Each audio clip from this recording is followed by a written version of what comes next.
السلام علیکم ورحمۃ اللہ وبرکاتہ۔ حلیمہ رضی اللہ تعالی عنہا فرماتی ہیں کہ جب وہ رسول اللہ صلی اللہ علیہ وآلہ وسلم کے کمرے میں داخل ہوئیں تو کمرہ نور سے جگمگا رہا تھا۔ فرماتی ہیں کہ میں نے سیدہ آمنہ رضی اللہ تعالی عنہا سے کہا کہ یوں لگتا ہے جیسے آپ رضی اللہ تعالی عنہا کے فرزند کے گرد ستارے جھلملا رہے ہیں۔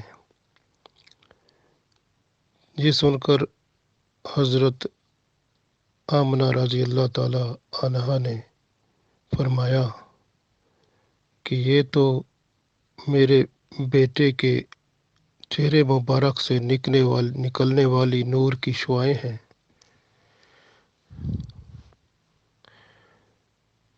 آپ صلی اللہ علیہ وسلم لیٹے ہوئے مبارک انگلیاں چوس رہے تھے اور گہری نیند میں سوئے ہوئے تھے۔ ان کی جانب حلیمہ رضی اللہ تعالی عنہا فرماتی ہیں کہ میں لپکی تو سیدہ آمنہ رضی اللہ تعالی عنہا نے کہا کہ میں نے تو پہلے ہی جان لیا تھا کہ اسے دودھ پلانے والی قبیلہ بنی سعد کی حلیمہ ہوگی۔ میں نے عرض کیا سیدہ رضی اللہ تعالی عنہا، میرے تو انگ انگ میں رسول اللہ صلی اللہ علیہ وسلم کی شفقت و محبت سما گئی ہے۔ یہ کہہ کر آپ رضی اللہ تعالی عنہا رسول اللہ صلی اللہ علیہ وسلم کے سر اقدس کی طرف کھڑی ہو گئیں اور رسول اللہ صلی اللہ علیہ وسلم نے آنکھیں کھول دیں اور دیکھ کر مسکرانے لگے۔ آپ صلی اللہ علیہ وسلم کی مسکراہٹ کے ساتھ ہی کمرے میں نور کی چادر تن گئی۔ یوں محسوس ہوا جیسے شعائیں آسمان سے بلند ہوتی چلی جا رہی ہیں۔ میں نے آپ صلی اللہ علیہ وسلم کو گود میں لے کر چوما اور فرماتی ہیں کہ میں نے اپنا دایاں پستان جو ہے آپ صلی اللہ علیہ وسلم کو دے دیا تو آپ صلی اللہ علیہ وسلم نے دودھ نوش فرمایا اور بایاں پستان پیش کیا تو آپ صلی اللہ علیہ وسلم نے قبول نہ فرمایا، کیونکہ آپ صلی اللہ علیہ وسلم نے اپنے بھائی زمرہ رضی اللہ تعالیٰ عنہ کے لیے چھوڑ دیا تھا۔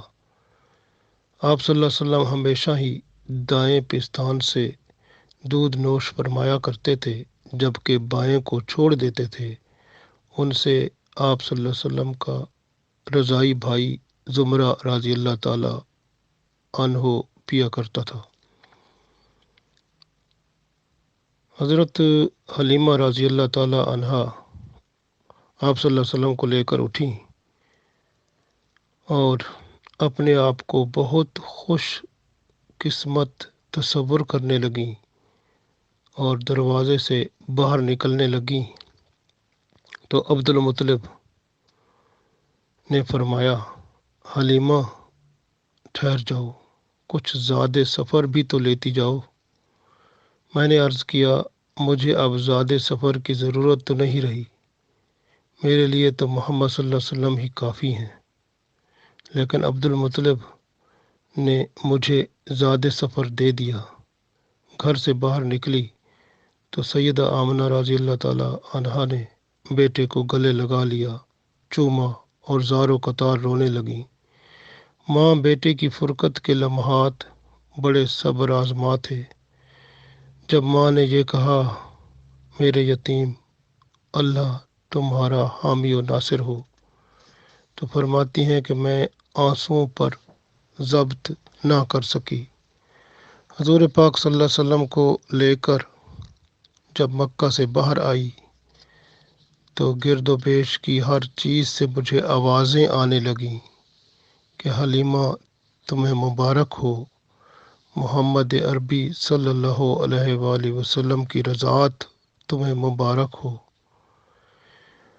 فرماتی ہیں کہ جب میں اپنے خامند کے پاس پہنچی تو بنی سعد کی دائیاں میرے انتظار میں تھیں۔ انہوں نے مجھے دیکھتے ہی کہا، حلیمہ رضی اللہ تعالی عنہا، تیرے گرد و پیش یہ نور اور روشنی کہاں سے آئی؟ فرماتی ہیں کہ میں نے آپ صلی اللہ علیہ وسلم کے چہرہ مبارک سے کپڑا سرکایا اور کہا، یہ دیکھیں، یہ چمک دمک تو اس خوبصورت مکھڑے کی بدولت ہے۔ بنی سعد کی دائیوں نے حضور پاک صلی اللہ علیہ وآلہ وسلم کے چہرہ پر انوار کی بارش دیکھی۔ وہ نور کی بارش دیکھ کر کہا، یہ مکھڑا حسن و جمال میں اپنی مثال آپ ہے۔ ایسا بچہ ہم نے زندگی میں کبھی نہیں دیکھا۔ وہ رات فرماتی ہیں کہ ہم نے کیف و سرور میں گزار دی۔ صبح ہوئی تو ہم نے کجاوے کسے اور سواریاں تیار کی۔ میں اونٹنی پر سوار ہو گئی۔ دائیں گود میں محمد صلی اللہ علیہ وسلم اور بائیں گود میں زمرہ رضی اللہ تعالی عنہ کو لے لیا۔ قافلہ چلا تو سب سے آگے میں نکل گئی۔ دائیاں کہنے لگیں، حلیمہ تیری اونٹنی تو اتنی لاغر تھی کہ چلنے سے معذور تھی، لیکن یہ تو اب بہت تیز ہے اور ایسے لگتا ہے کہ اس میں تو بہت طاقت آ گئی ہے۔ اللہ تعالیٰ نے اونٹنی کو قوت گویائی عطا فرمائی اور اونٹنی بولی، خواتین بنی سعد، اس میں تعجب کی کیا بات ہے؟ دیکھو تو صحیح کہ میری پشت پر سید الاولین و آخرین صلی اللہ علیہ وسلم سوار ہیں۔ ان کی برکت نے میری کمزوری دور کر کے قوت عطا فرما دی اور میری سست رفتار کو برق رفتاری میں تبدیل فرما دیا۔ یہ سب انہی کی برکت ہے۔ فرماتی ہیں کہ پھر میں بنی سعد کی دائیوں کو پیچھے چھوڑتی ہوئی ان کی نگاہوں سے بہت آگے چلی گئی۔ میں قبیلہ بنی سعد پہنچی تو وہاں ایک پادری کہہ رہا تھا، آخر زمانے میں محمد صلی اللہ علیہ وسلم نامی ایک شخص ہوگا جو بتوں کو توڑ کر ذلیل و رسوا کر دے گا۔ پادری یہ باتیں کہہ رہا تھا کہ میں پہنچ گئی۔ مجھے دیکھتے ہی وہ بولا، لو وہ دیکھو، حلیمہ اسے لے آئی ہے۔ دیکھو اس کی گود میں وہی بچہ ہے جس کی بات میں کر رہا تھا۔ پادری نے مشرکین و نصارہ کو پہلے ہی آپ صلی اللہ علیہ وسلم کے خلاف ابھار رکھا تھا۔ اس مزید اشتعال دلاتے ہوئے اس نے کہا، آج وقت ہے اسے قتل کر دو۔ انہوں نے کہا، مقدس باپ، ہم اس معصوم کو کیسے قتل کر سکتے ہیں؟ پادری بولا، آج وقت ہے، کل پچھتاؤ گے۔ جوان ہو کر یہ نہ صرف تمہارے بت توڑ دے گا بلکہ قتل و جدال بھی کرے گا۔ مشرکین و نصارہ نے یہ سنتے ہی اپنے تلواریں سونت لی۔ حلیمہ رضی اللہ تعالی عنہا فرماتی ہیں کہ وہ میری جانب لپکے تو میں نے آپ صلی اللہ علیہ وسلم کو سینے سے لگاتے ہوئے کہا، اے میرے قرۃ العین محمد صلی اللہ علیہ وسلم۔ جب میں نے ان کو ایسے کہا تو اچانک ہی آسمان سے بجلی چمکی اور ان لوگوں پر گری جو تلواریں سونت رہے تھے، اور آواز آئی، دشمنان محمد صلی اللہ علیہ وسلم کو اللہ تعالیٰ کے قہار کے قہر نے آگ میں جلا ڈالا ہے۔ تو اتنی دیر میں آگ جو آسمان سے آئی اس نے ان تمام لوگوں کو جلا ڈالا۔ آپ رضی اللہ تعالی عنہ قبیلہ بنی سعد میں حضور پاک صلی اللہ علیہ وسلم کو لے آئیں تو آپ صلی اللہ علیہ وسلم کی وجہ سے برکات نازل ہونے لگیں۔ قحط تھا وہ دور ہو گیا، چراگاہیں سر سبز ہو گئیں، نخلستان بار آور ہو گئے، قبیلہ بنی سعد دیکھتے دیکھتے خوشحال ہو گیا۔ قبیلہ والے جان گئے کہ برکات کا اصل خزانہ تو وہ مقدس بچہ ہے جو حلیمہ رضی اللہ تعالی عنہا کی گود میں ہے۔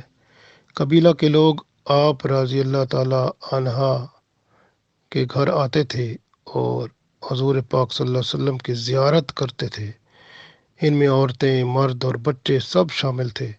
کوئی آپ صلی اللہ علیہ وسلم کی پیشانی چومتا، کوئی ہاتھوں کو بوسہ دیتا، کوئی آپ صلی اللہ علیہ وسلم کے ننھے منھے پاؤں چومتا تھا۔ اللہ تعالیٰ نے ان کے دلوں میں آپ صلی اللہ علیہ وسلم کی محبت ڈال رکھی تھی۔ جب آپ صلی اللہ علیہ وسلم 2 سال کے ہوئے اور آپ صلی اللہ علیہ وسلم کی نشو و نما تیزی سے بڑھنے لگی تو فرماتی ہیں کہ میں نے آپ صلی اللہ علیہ وسلم کو دیکھا، آپ صلی اللہ علیہ وسلم کے کپڑے میلے ہی نہیں ہوتے تھے۔ جب آپ صلی اللہ علیہ وسلم کو بول و براز کی ضرورت ہوتی تو پیشاب وغیرہ کرتے تو اتنے حیادار تھے کہ چھپ کر بول و براز کرتے، اور جب فارغ ہوتے تو زمین پر دیکھا جاتا تو وہاں پر کچھ نہ ہوتا بلکہ خوشبو آتی تھی۔ گویا آپ صلی اللہ علیہ وسلم کا بول و براز جو بھی ہوتا تھا زمین اس کو اپنے اندر دفن کر لیتی تھی اور خوشبو سے وہ جگہ مہک اٹھتی تھی۔ آپ صلی اللہ علیہ وسلم بچوں کو کھیلتے ہوئے دیکھا کرتے لیکن ان کے کھیل میں شامل نہیں ہوا کرتے تھے۔ آپ صلی اللہ علیہ وسلم نے جب بات کرنا شروع کی تو سب سے پہلا جملہ جو عطا فرمایا وہ یہ تھا: اللہ اکبر، الحمد للہ الذی اخرجنی من بیت طاہر۔ اللہ اکبر، سب خوبیاں اسی اللہ کے شان لائق ہیں جس نے مجھے پاکیزہ گھر سے ظاہر فرمایا۔ سبحان اللہ۔